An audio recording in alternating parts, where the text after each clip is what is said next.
free speech is not negotiable. I am a free speech absolutist, which means that yes, I believe that freedom of speech should protect people's right to say vile things, dishonest things, hateful things.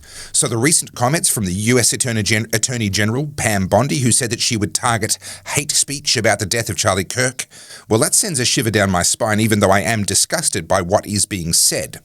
I will hasten to add, though, that Pam Bondi made that comment in the context of a discussion on the Katie Miller podcast, where she was, at that moment in time, talking about groups that promote violence specifically. And she has since clarified that comment, confirming that hate speech will not be prosecuted unless it crosses the line into incitement to violence. And whilst I applaud that clarification, Pam Bondi has also said some other things, like when she was on Fox News and said that the Justice Department was investigating some Office Depot employees because they refused to print Charlie Kirk flyers. And she said some other things that do raise a lot of red flags for me.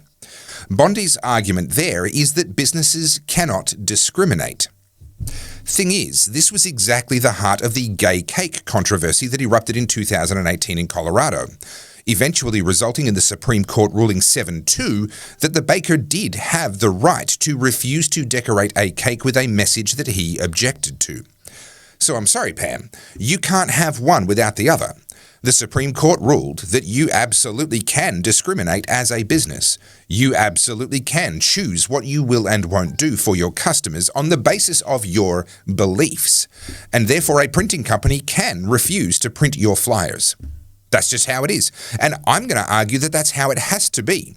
Or else the concept of free speech loses all of its meaning.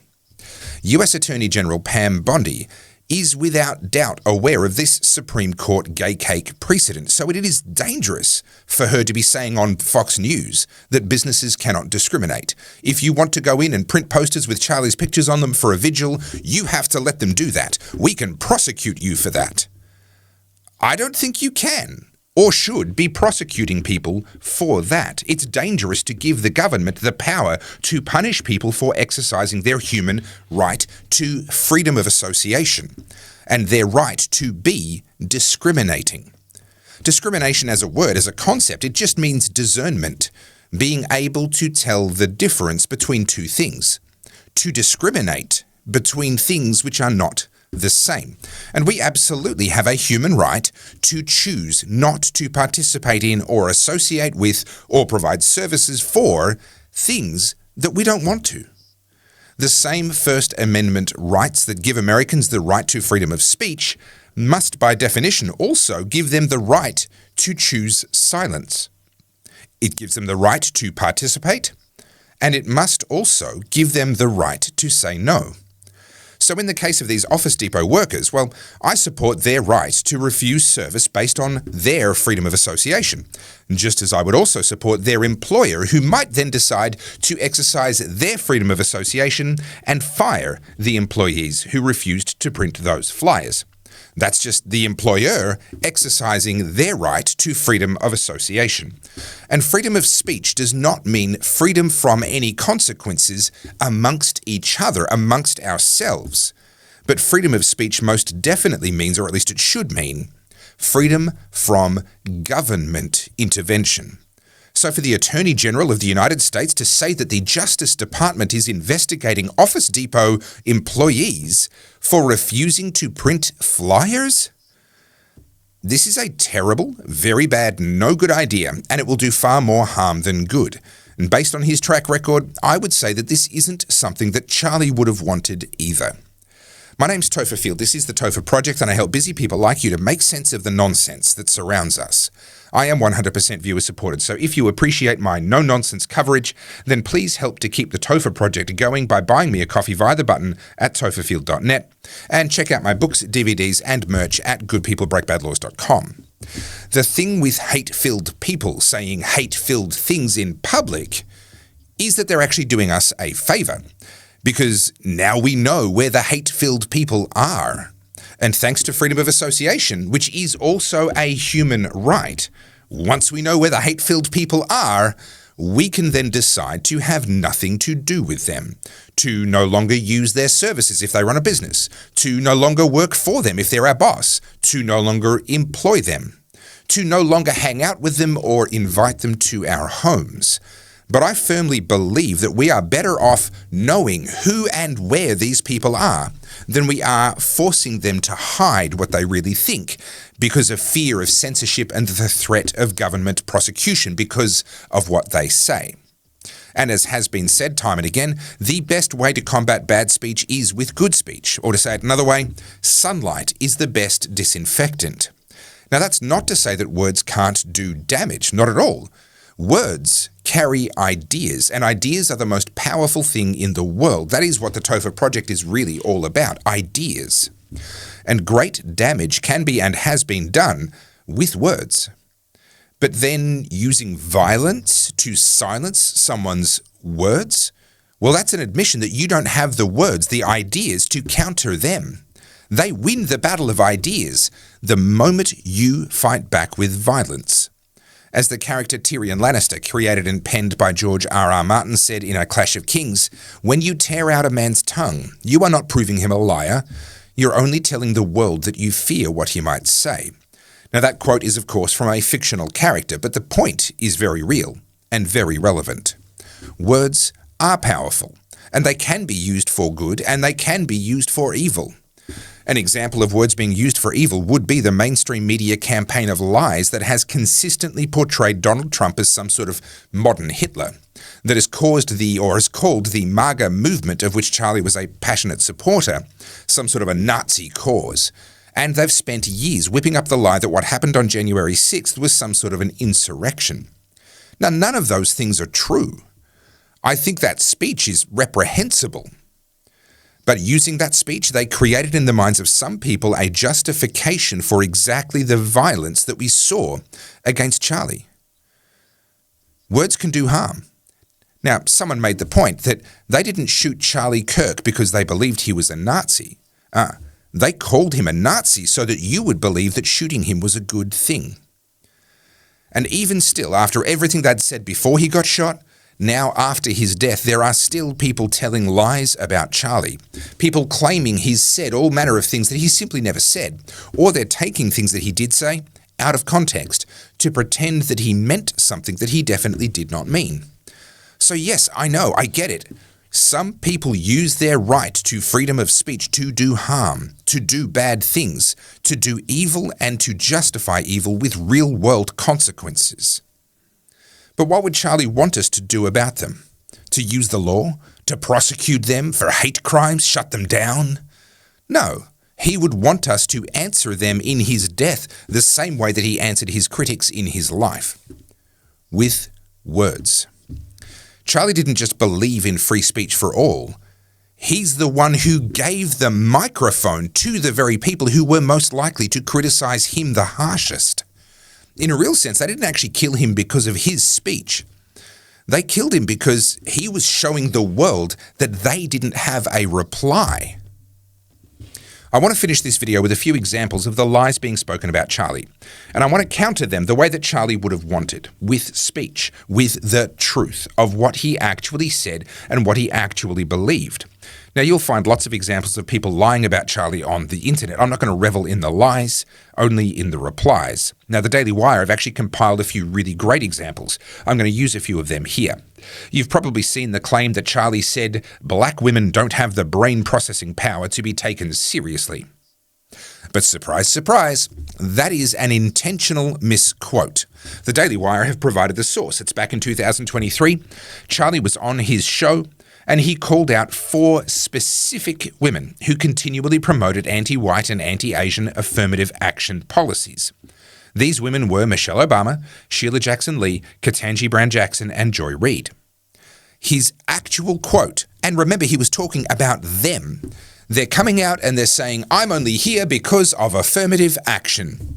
We know you do not have the brain power, the brain processing power, to otherwise be taken really seriously. He was insulting 4 specific people, not making any statements about women generally or about black people generally. And yet that misquote, well, it's been twisted and weaponized. But now, thanks to freedom of speech and thanks to the work of the Daily Wire, you know the truth. You see how that works? We don't need to silence the liars. We need to speak the truth in reply. Let's do a few more. The New York Times claimed that Charlie Kirk said Jews have been pushing the same hatred against whites that they claim to want people to stop using against them. But Charlie was reading someone else's tweet when he said that, and he went on to critique what that person said. The New York Times were actually forced into a correction on this one, which again you can see here thanks to the work of the Daily Wire, acknowledging in their correction that those words that they quoted from Charlie Kirk were not Charlie Kirk's own statement. Sunlight is the best disinfectant. I have some videos for you too so that you can hear it in Charlie's own words. It's been said that Charlie hated gay people, but here he is face to face with one, giving him the microphone just as he did with everyone. I'm a gay conservative, and I just want to kind of ask you, like, what do you have to say for people like me who kind of feel like, I guess, it's kind of hard for gay conservatives because there's not a lot of us. So, like, what do you have to say to other gay people who need to realize, like, they do have a choice? Yeah, first of all, welcome to the conservative movement. I don't think you should introduce yourself just based on your sexual attractions. No, I agree. I like because that's not who you are. I like to be thought of as a person, and for sure, you are a complete human being, and I'm sure you treat people well, and you're studying something. So I want to get away with this idea that you're gay anything. I just think that we have gone a long way in the negative direction in this country, where we act as if the most important part of your identity is what you do in the bedroom. It doesn't mean that much to me, but if you ask from a perspective as a Christian, I don't agree with that lifestyle, but politics is about addition and multiplication. I imagine you agree with a lot of what we talk about. Absolutely. Right? Strong borders, strong country, and for that, we welcome you into the conservative movement. Thank you. And again, they said he hated transgender people. Watch this and tell me if you see hate. I just want to say I'm a transgender male. What age should kids be able to get things like hormone therapy? Because I don't know what's true, what's not. Tell me, are you comfortable telling me your story? I've known that since like 3rd grade, and I'm currently 19, almost 20. I've known basically since then. I didn't start going by like a different name until 7th and 8th grade. I just don't know, like, with the whole medical stuff, like what's true, what's not, what's helpful, because I've heard so many different opinions. First of all, thank you so much for that. Yeah, of course. So I'm going to have an opinion that very few people will ever tell you, which is I want you to be very cautious putting drugs into your system in the pursuit of changing your body. Mm-hmm. I instead encourage you to work on what's going on in your brain first. I think what you need first and foremost is just a diagnosis. Mm-hmm. Just someone that is going to listen to what you've gone through, listen to what else is going on. My prayer for This is the man that they are telling you to fear, to hate, the man whose death you're supposed to celebrate. They're lying about him, and now they're crying because some of them got caught out in their lies, and a few of them, well, that's resulted in them losing their jobs because their employers no longer wanted to be associated with them and their lies. Now, Jimmy Kimmel is just one of the many high-profile scalps claimed by their own inability to be civil in the face of a political assassination. Now, I don't celebrate cancel culture, I never have. So I'll make the same point here as I've made previously with the cancelling of comedians and celebrities and other high-profile people over the last few years. The only reason that in this case, comedian should ever be cancelled is for the sin of not being funny. Saying offensive things? Well, yeah. What do you expect? They're trying to be funny. Now, Jimmy has never been particularly funny to me. So if they'd terminated his contract on the basis that he hasn't written a real joke in years, well, at that point I'd say, yeah, fair enough. But I cannot get excited about someone being fired for their words. Now, the network has the right to do it, don't get me wrong. But this wasn't actually a network decision. This was coercion from the US communication chair, Brendan Carr, who suggested that the ABC's broadcast license was now at risk because of Kimmel's comments. At that point, it's no longer the network that are firing him. It's the government that are cancelling him. And that most certainly is a violation of the First Amendment, in my opinion. I think it's wrong in principle, but I also think that getting people fired doesn't usually work out the way that those doing the cancelling would like to imagine it will. Tell me, How did cancelling Dave Chappelle go? What about Shane Gillis, Matt Rife, Louis C.K., J.K. Rowling, Joe Rogan, Ricky Gervais? These are all comedic or creative icons, and they're doing just fine despite being cancelled. Now, the difference between them and Kimmel is that the ones I listed are actually talented, and Kimmel, in my opinion, is not. But my point still stands. Cancelling people doesn't usually work anymore. Let them speak, and then we speak in reply. Now, if they lose their jobs because their employer does not want to employ them anymore, then fine, as long as that really is their employer's decision. But in our outrage about the death of Charlie Kirk and our righteous indignation about what some people are saying, let's resist the urge to become just like the cancel culture of years gone by. For Pam Bondi to be making threats with the full weight of the US government behind her, that's dangerous. For the communications chair to be making threats about pulling someone's license, no. I truly believe that that crosses the line into government censorship, into a violation of the First Amendment to the US Constitution. And I believe that there should be no place for that in a free country. We should answer speech with speech, counter lies with truth. And we can't say we believe in freedom of speech if we then make that speech conditional. So the lesson here is that we all need to get louder, not quieter. Don't fall silent because there are others out there saying things that you don't like. And don't call for them to be silenced. Just speak the truth in return. And if that's not something you're comfortable doing, that's okay. There's plenty of people like me and many others in the world who are doing the speaking for you. All we ask is that you help us, share our work, amplify our voices, and maybe listen as you do that, and you might learn a thing or two so that sometime in the future, you will be ready to speak up when your turn comes. And that's why I encourage everyone to spend some time on Charlie Kirk's YouTube channel. He was a master of the art of communicating, talking to people, meeting them where they were at, empathizing with them. Ironically, given that is one of the words that is the subject of many lies about him, meeting them where they're at, and then not compromising on what he had to say in reply. Find his channel, watch, listen, learn and prepare. We answer bad speech with good, lies with truth, and we answer those who would silence us by speaking louder. My name's Topher Field, and this is what I do. I speak loudly in a world that demands our silence. And if you appreciate that there is an Aussie voice speaking truth and cutting through the crap, helping busy people like you to make sense of the nonsense, then please help me to keep growing, to keep amplifying my work and raising my voice even higher by buying me a coffee via the button at topherfield.net.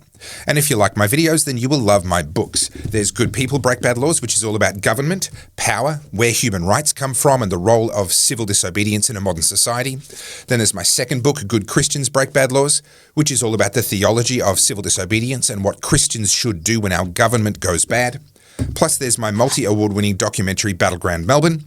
Plus, I've got t-shirts and hoodies and a range of different designs. All of it is designed to be thought-provoking for you and for others in your life, and every purchase helps me to keep the Topher Project going and growing.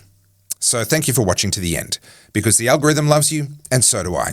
Please like, subscribe, comment, and as always, think free.